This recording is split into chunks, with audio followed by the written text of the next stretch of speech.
Meillä huumori on välillä mustaa ja menoronskia, mutta hommat hoidetaan kunnolla ja porukka pitää yhtä. Partasen kuljetus on jo 3. sukupolvessa toimiva perheyritys. Olemme lähtöisin Pielavedeltä ja palvelemme metsäteollisuuden tarpeita kaikkialla Suomessa ja tarvittaessa ulkomailla. Meidän ykkösjuttu on puunkuljetukset. Ei tavoitella sitä, että oltaisiin Suomen suurin, vaan että oltaisiin Suomen paras puutavaran kuljetusta tarjoava yritys. Ja mitä se paras sitten tarkoittaa?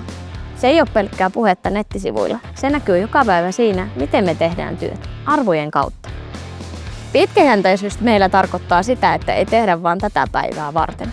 Tehdään tänään asiat niin, että niillä on myös huomenna arvoa.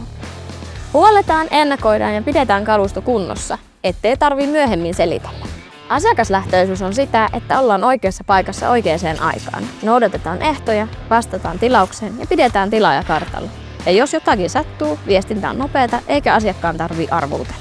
Kannattavuus tarkoittaa meillä 2 asiaa. Sen pitää olla kannattavaa meille, mutta myös asiakkaalle. Ollaan tehokkaita ja tuloksellisia niin, että asiakas saa oman työnsä varmasti maaliin ja me pystytään kehittämään meidän toimintoja pitkässä juoksussa. Uudistumishalukkuus näkyy siinä, että täällä arvostetaan oma-aloitteisuutta.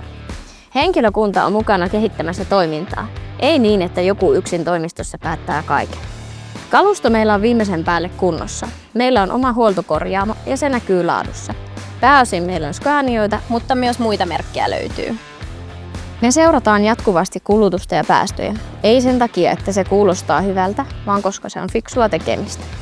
Vastuullisuus on meillä ihan käytännön päätöksiä joka päivä. Me halutaan tarjota meidän kaikille työntekijöille terveellinen ja turvallinen työympäristö. Me katsotaan jatkuvasti myös vaihtoehtoisia käyttövoimia, kuten kaasukäyttöisiä autoja. Meidän tavoite on olla Suomen paras puutavaran kuljetusta tarjoava yritys. Paras siinä, että asiakas voi luottaa. Paras siinä, että porukka pystyy joka päivä tekemään työnsä hyvin. Ja paras siinä, että tätä rakennetaan niin, että huomenna ollaan vielä parempia kuin tänään.